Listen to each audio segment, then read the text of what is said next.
누가 묻기를 죽은 자들이 어떻게 다시 살아나며 어떠한 몸으로 오느냐 하리니, 어리석은 자여, 내가 뿌리는 씨가 죽지 않으면 살아나지 못하겠고, 또 내가 뿌리는 것은 장래 형체를 뿌리는 것이 아니요 다만 밀이나 다른 것의 알맹이 뿐이로되, 하나님이 그 뜻대로 그에게 형체를 주시되 각 종자에게 그 형체를 주시느니라. 육체는 다 같은 육체가 아니니, 하나는 사람의 육체요, 하나는 짐승의 육체요, 하나는 새의 육체요, 하나는 물고기의 육체라. 하늘에 속한 형체도 있고 땅에 속한 형체도 있으나, 하늘에 속한 것의 영광이 따로 있고 땅에 속한 것의 영광이 따로 있으니, 해의 영광이 다르고 달의 영광이 다르며 별의 영광도 다른데 별과 별의 영광이 다르도다. 죽은 자의 부활도 그와 같으니, 썩을 것으로 심고 썩지 아니할 것으로 다시 살아나며, 욕된 것으로 심고 영광스러운 것으로 다시 살아나며, 약한 것으로 심고 강한 것으로 다시 살아나며, 육의 몸으로 심고 신령한 몸으로 다시 살아나나니, 육의 몸이 있은즉 또 영의 몸도 있느니라. 기록된 바, 첫사람 아담은 생명이 되었다 함과 같이 마지막 아담은 살려주는 영이 되었나니, 그러나 먼저는 신령한 사람이 아니요 육의 사람이요 그 다음에 신령한 사람이니라. 첫사람은 땅에서 났으니 흙에 속한 자이거니와 둘째 사람은 하늘에서 나셨느니라. 무릇 흙에 속한 자들은 저 흙에 속한 자와 같고, 무릇 하늘에 속한 자들은 저 하늘에 속한 이와 같으니, 우리가 흙에 속한 자의 형상을 입은 것 같이 또한 하늘에 속한 이의 형상을 입으리라.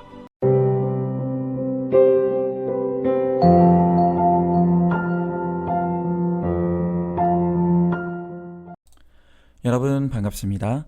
오늘도 퀴트로 여는 기막힌 하루입니다. 본 말씀 고린도전서 15장 35절부터 49절의 말씀입니다. 지금 고린도 교회 안에는 부활을 믿지 않는 신자들이 있었습니다. 그들을 향해 바울은 작은 씨앗 안에 담긴 부활의 증거를 통해 부활은 확실히 있으며 또 부활이 어떻게 이루어지는지를 우리들에게 가르쳐주고 있습니다. 자, 그렇다면 그 작은 씨앗 안에 담긴 부활의 메시지는 무엇입니까? 자, 먼저 첫 번째로 부활은 사멸을 통과해야 합니다. 36절 말씀에 내가 뿌리는 씨가 죽지 않으면 살아나지 못하겠고 그랬습니다. 식물의 작은 씨는 그 모습대로 있을 때는 어떤 생명력도 발휘하지 못합니다. 그런데 그 씨가 땅 속에 들어가 묻히게 되면 오히려 그때부터 생명력을 발휘하는 것을 보는 것입니다. 이 씨앗은 죽음으로써 생명을 얻게 되는 것이죠. 바울은 이 씨앗의 사멸의 원리가 곧 우리의 부활의 원리임을 가르쳐줍니다. 신자의 부활도 반드시 사멸을 통과해야 합니다. 죽음으로써만 부활을 이룰 수 있는 것입니다. 바로 이런 이유로 우리 신자들은 육체가 사멸하는 죽음의 사건에 대해 정반대의 이중적인 감정을 품게 됩니다. 죽음에 대한 하나의 감정은 내가 생전에 사랑하던 사람들과 이별하는 것에 대한 슬픔의 감정입니다. 그러나 신자는 죽음에 대해 또 하나의 감정을 품게 되는데 그게 바로 기쁨입니다. 이제 죄와 슬픔과 아픔으로 얼룩졌던 이 육신의 몸을 벗어던지고 완전하고 영광스러운 부활의 몸을 입게 되는 것입니다. 그러니 이 부활을 믿는 우리 신자들에게 죽음은 더할 나위 없는 기쁨이기도 한 것입니다. 여러분, 이렇게 신자는 이 땅을 살아가면서 장차 맞이할 죽음에 대해 슬픔과 기쁨이라는 이 정반대의 감정을 함께 품고 살아갑니다. 이렇게 죽음이 슬픔으로만 끝나지 않고 그 안에서 기쁨을 누릴 수 있는 것, 이것이야말로 신자만이 누릴 수 있는 특권이고 또 불신자와의 결정적인 차이인 것입니다. 여러분, 하나님을 떠난 이 세상 사람들에게는 죽음만 있고 부활은 없습니다. 그들은 부활을 알지도 못하고 알아도 믿지 못합니다. 그래서 이 세상 사람들에게는 죽음은 슬픔이고 고통이고 두려움입니다. 그렇기 때문에 부활이 없는 이 세상 사람들은 그토록 죽음을 회피하면서 어떻게든 하루라도 더 살기 위해 몸부림을 치는 것입니다. 여러분, 이 부활을 모르는 이 세상 사람들이 느끼는 죽음에 대한 공포와 두려움은 정말 상상을 초월합니다. 제가 실제로 현직 장의사로 있는 분이 이 믿는 자와 믿지 않는 자의 죽음 위의 모습의 차이를 생생하게 말씀하시는 것을 들은 적이 있습니다. 그 현직 장의사 분의 말에 의하면 하나님을 믿다가 죽은 분의 죽음 이후의 모습을 보면 마치 잠을 자는 것처럼 평안하다는 것입니다. 그리고 안색도 너무나 살아있는 사람 같다는 것입니다. 그런데 이 불신자들은 죽으면 얼굴이 즉시 새카매진다는 것입니다. 그리고 한 죽은 지 2시간 이후가 되면 팔이 뻣뻣하게 굳어지게 된다고 합니다. 왜냐하면 죽음의 공포가 너무 극심해서 죽지 아니라고 그 죽기 직전까지도 온몸으로 몸부림을 치기 때문이라는 것입니다. 여러분, 왜 안 그러겠습니까? 지금 나의 영혼을 마귀가 지옥으로 끌고 가려고 찾아오고 있습니다. 여러분, 그것을 우리가 보게 되면 누가 두렵고 무섭지 않겠습니까? 그러니 이 불신자의 죽음 이후의 얼굴 안에는 두려움과 공포가 가득합니다. 그러나 신자는 죽음을 통해 육체에서 영혼이 분리되는 순간 주님께서 그 영혼을 받아주십니다. 그리고 그들을 천국으로 인도해 주시는 것입니다. 그래서 참신자의 죽음 후의 모습에는 평안이 있고 안식이 있는 것입니다. 여러분, 그래서 어떤 사람이 천국 갔는지 지옥 갔는지는 그 사람의 장례식을 가보면 알 수 있다고 하지 않습니까? 불신자의 장례식장에는 오로지 통곡만 있습니다. 슬픔만이 가득하고 회한만 있을 뿐입니다. 그러나 신자의 장례식장은 이제 죄된 육신의 몸을 벗어던지고 영원한 하나님 나라의 안식에 들어갔음을 믿기에 슬픔 중에도 감사와 위로가 있고 또 기쁨과 소망이 있는 것이 바로 우리 신자의 죽음입니다.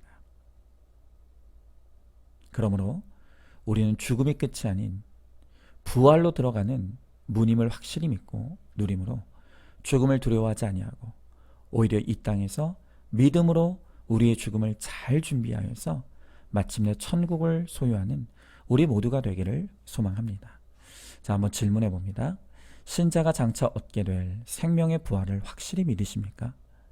내가 오늘 죽더라도 내 영혼이 천국에 있을 것이 믿어지십니까?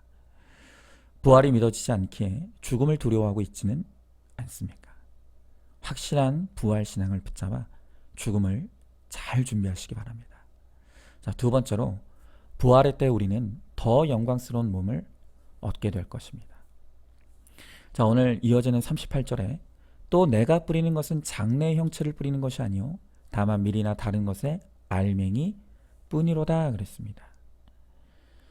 여러분, 이 씨가 땅속에 심겨지면 그 씨의 모습으로 나온 것이 아니라 전혀 다른 형체와 영광을 가진 나무와 식물과 열매가 되어서 자라게 되는 것을 봅니다.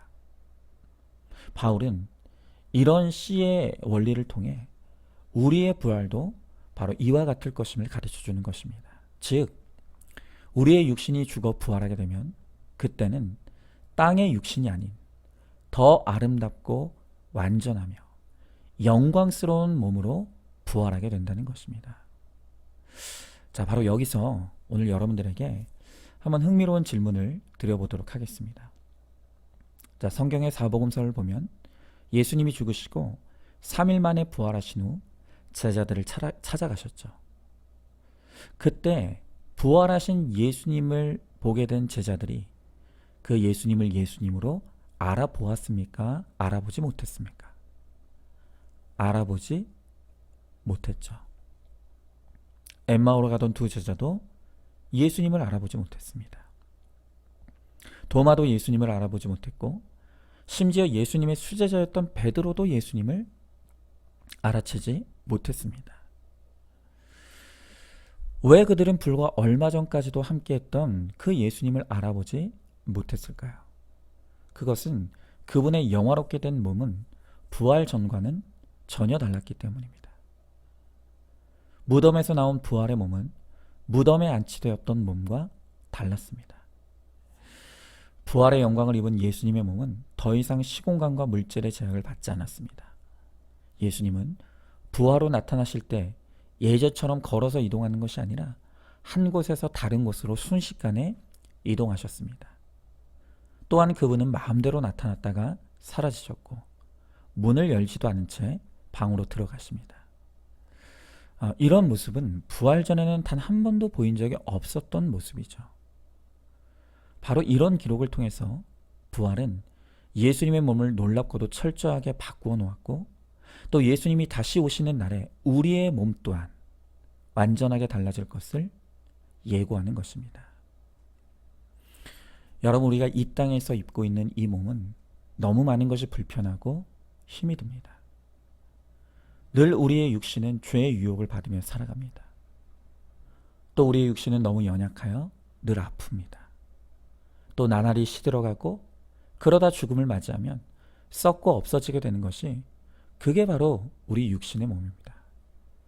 그러니 우리는 지금 우리가 가지고 있는 이 육신에 대해서 자랑할 것도 없고요. 집착할 것도 없고 그리고 아낄 것도 없습니다. 여러분, 김양재 목사님의 어머니가 살아생전에 썩어질 몸뚱이 아껴서 뭐하냐 라고 말씀하셨다고 했지 않습니까? 그렇습니다. 어차피 우리의 육신은 다 썩게 됩니다. 그리고 없어집니다.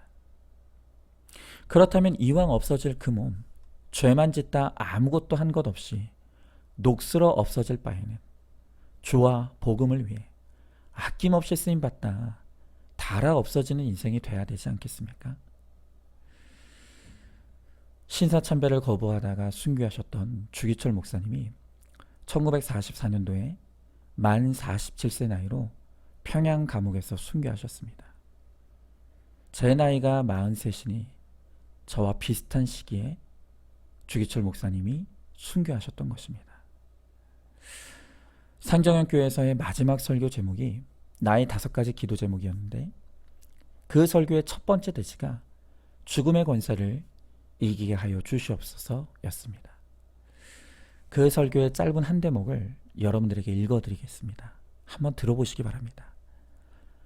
나는 바야흐로 죽음에 직면하고 있습니다. 나의 목숨을 빼앗으려는 검은 손은 시시각각으로 닥쳐오고 있습니다. 죽음에 직면한 나는 사망 권세를 이기게 하여 주시옵소서 기도하지 않을 수가 없습니다. 사망 권세는 마귀가 사람을 위협하는 최대의 무기입니다.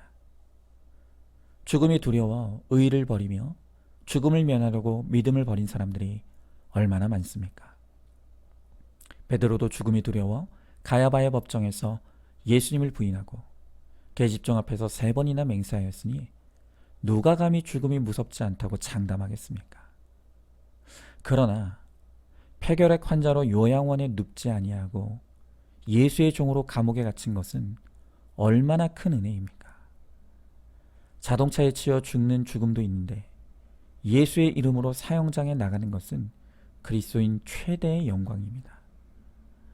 나의 사랑하는 교우 여러분, 그리스도의 사람은 살아도 그리스도인답게 살고 죽어도 그리스도인답게 죽어야 합니다. 죽음이 무서워 예수를 저버리지 마십시오. 불의 꽃과 같이 시들어 떨어지는 목숨을 아끼다가 지옥에 떨어지면 그 안이 두렵습니까? 한번 죽어 영원한 천국 복락, 그 안이 즐겁습니까? 나의 사랑하는 교우 여러분, 의에 죽고 의에 삽시다. 여러분, 예수는 살아계십니다. 그러니 예수로 죽고 예수로 삽시다. 이렇게 그 주기철 목사님은 마지막 설교를 마치셨습니다. 여러분, 이것이 지금 우리가 들어야 될 설교입니다. 지금은 주기철 목사님 당시와 같은 순교의 시대는 아닙니다. 그러나 주기철 목사님의 신앙과 지금 우리의 신앙이 다를 것이 무엇이 있겠습니까? 목사님은 부활이 있음을 확실히 믿으셨습니다. 그래서 썩어 없어질 이 몸을 죄의 종노릇 하는 데 내어주지 않으시고 주님을 위해 아낌없이 바치고 순교하심으로 영광스러운 하나님 나라에 들어가셨습니다. 그런데 우리는 어떻습니까? 우리에게 이 부활 신앙에 대한 확신이 없기에 그저 육신의 정욕과 안목의 자랑, 이생의 자랑에만 치우쳐서 죄 짓는 것에 내 몸을 맡기고 헛되고 쓸데없는 세상 일에만 내 몸을 바치고 있지는 않습니까? 여러분, 우리가 부활을 진정으로 믿는다면 이렇게 살 수 없습니다. 아니, 이렇게 살아서는 안 됩니다. 우리도 주기철 목사님처럼 잠깐 사는 인생, 곧 썩어 없어질 이 몸을 주님을 위해, 복음을 위해 값어치 있게 드려야 합니다.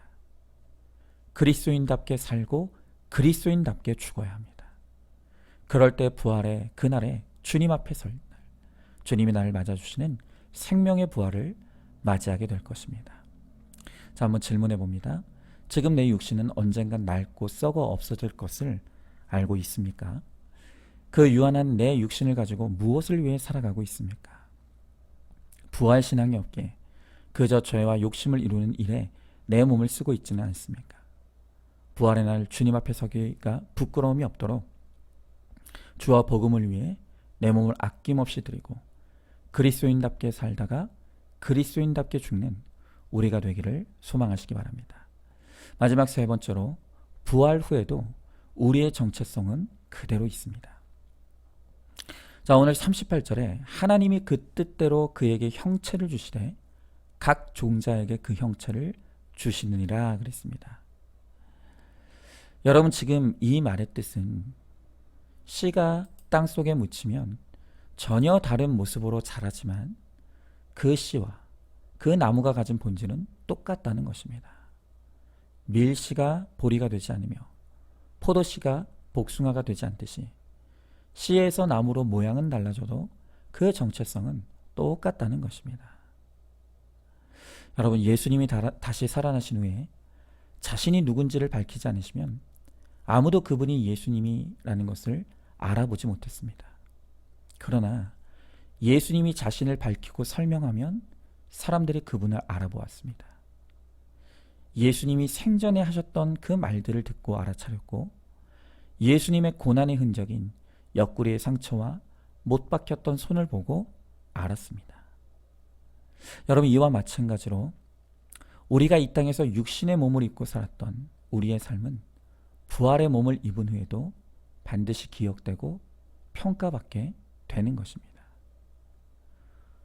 우리가 이 땅에서 믿음을 위해 흘렸던 모든 땀과 눈물, 그리고 수고와 아픔을 주님은 나중에 우리가 부활의 몸을 입고 천국에 갔을 때에도 결단코 잊지 않으십니다. 그리고 그날의 주님은 우리의 두 눈에서 눈물을 닦아주실 것이고 우리의 수고를 칭찬해 주실 것이고 이 땅에서는 상상할 수 없었던 것으로 우리들에게 상을 베풀어 주실 것입니다. 그래서 우리가 이 땅에서 거룩과 구원을 위해 또 주와 복음을 위해 쏟았던 그 수고와 눈물은 부활의 때 우리가 누릴 기쁨과 영광은 더 큰 것이 될 것입니다. 매년마다 세계에 흩어져 있는 한인 선교사님을 위로하고 격려하기 위해 세계 한인 선교사 대회가 열린다고 합니다. 그런데 그곳에 모인 선교사님들 가운데서 가장 고생스럽고 힘든 곳에서 사역하는 선교사님들일수록 사람들의 큰 박수와 칭찬을 받는다고 합니다. 여러분, 일제시대의 신사참배를 거부했던 믿음의 선배들이 누릴 영광과 지금 이렇게 편안하게 신앙생활하고 있는 우리가 누릴 영광이 같을 수 없겠죠. 또한 낙지와 오지에서 오직 복음을 위해 사역하는 사역자와 모든 것이 잘 갖춰진 환경에서 칭찬과 대접을 받으며 사역하는 사역자가 받을 영광이 같을 수 없을 것입니다. 하나님은 우리가 이 땅에서 육신을 입고 살아갔던 삶의 모든 것을 다 아십니다. 누가 이름도 빛도 없이 주를 위해 살았는지, 누가 고난과 핍박 가운데서도 믿음을 지켰는지, 또 누가 오직 구원을 위해 내 가정을 지키고 교회를 지켰는지를 다 아십니다. 그리고 부활의 그날이 되면 주님은 정확하게 결산하셔서 각 사람에게 알맞은 상급을 주시고 또 영광과 칭찬을 받게 하실 것입니다. 그러므로 우리가 이 땅에서 아무도 내 이름을 몰라주고 아무도 내게 인정과 칭찬을 하지 않는다 할지라도 우리가 주를 위해 믿음으로 행했던 그 모든 것은 절대로 단 하나도 땅에 떨어지거나 헛된 것이 없음을 믿으시기 바랍니다. 그것을 우리가 믿고 소망하며 오늘도 부활의 그날에 주님이 주실 상과 칭찬을 바라보며 오늘 이 땅에서 썩어지고 죽어지는 미랄이 되고 그리스도 예수와 함께 부활하여 살아감으로 주님께 영광 돌리는 저와 여러분 우리 모두가 될 수 있기를 주님의 이름으로 축복합니다. 자, 한번 질문해 봅니다. 이 세상의 삶이 허무하고 헛되게 느껴지고 있지는 않습니까? 부활의 날에 주님이 이 땅에서 내가 행했던 모든 것을 정확하게 아시고 판단하실 것을 믿으십니까? 나는 사람의 인정과 칭찬이 중요한 사람입니까? 하나님의 인정과 칭찬이 중요합니까? 이 땅에서 내가 거룩과 구원을 위해 쏟았던 그 모든 것이 하나도 헛되지 아니하고 부활의 날에 주님의 영광과 칭찬을 받게 될 것을 믿으시기 바랍니다. 자, 오늘도 9월 30일 보석 상자입니다. 좋은 남편, 나쁜 남편은 세상의 세속적인 잣대일 뿐입니다. 세속적으로 힘든 남편일수록 하나님께서 불러주십니다. 세속적으로 좋은 남편일수록 하나님께서 불러주시지 않습니다. 구속사적으로 바라볼 때 때리는 남편이 좋은 남편일 수 있습니다. 아멘. 우리 함께 기도하겠습니다. 하나님, 오늘 주님께서 작은 씨앗의 원리를 통해 우리에게 반드시 부활이 있으며 그 부활의 때에 어떤 일이 일어날 것인지를 우리들에게 가르쳐 주십니다. 주님, 부활은 반드시 사멸을 통과해야 한다고 말씀하십니다. 우리가 죽음으로써 부활을 맞이하게 되며 그러하기에 이 죽음은 슬픈 것이 아니라 기쁜 것이며 또한 영광스러운 것임을 믿고 부활의 그날을 바라보며 오늘 이 땅을 살아가라고 주님은 말씀하십니다. 또한 부활의 그날이 되면 우리가 마침내 이 육신의 힘든 몸을 벗어던지고 아름답고 영화로운 완전한 부활체의 몸을 입게 될 것임을 말씀하십니다. 하나님, 그러기에 우리는 이 땅을 살아가면서 썩어지고 없어질 우리의 육신을 위하여 살지 않게 하시고 오직 주와 복음을 위해 거룩과 구원을 위해 오늘 우리의 몸을 주님 앞에 드림으로 말미암아 그리스도인답게 살다 그리스도인답게 부름받을 수 있도록 우리 가운데 함께하여 주시옵소서. 또한 오늘 우리가 이 땅에서 주님을 위해 쏟았던 그 모든 헌신과 수고는 나중에 하나님 나라에서 반드시 갚아지게 될 것임을 우리들에게 말씀하십니다. 주님, 오늘도 하늘의 미랄을 싣는 심정으로 우리가 내가 죽어지고 썩어짐으로 오직 나를 통해 주님이 영화롭게 되고 또한 한 영혼의 구원을 이루기를 소망하오니 주님, 오늘도 주님을 위해 나를 바치고 드리는 사랑하는 성도들을 기억하여 주시옵시고 마지막 날 부활의 몸을 입었을 때 주님이 우리 두 눈의 눈물을 닦아주시고 우리의 아픈 것을 고쳐주시며 다시는 슬퍼하지 아니하는 영화와 영광에 들어가는 우리 모두가 되게 하여 주시옵소서. 믿사오며 사랑이 많으신 우리 예수님 이름 받들어 기도드리옵나이다. 아멘. 오늘도 큐티로 기막힌 하루를 살아내는 하늘가족 공동체 우리 모든 성도님 되시기를 주님의 이름으로 축복합니다.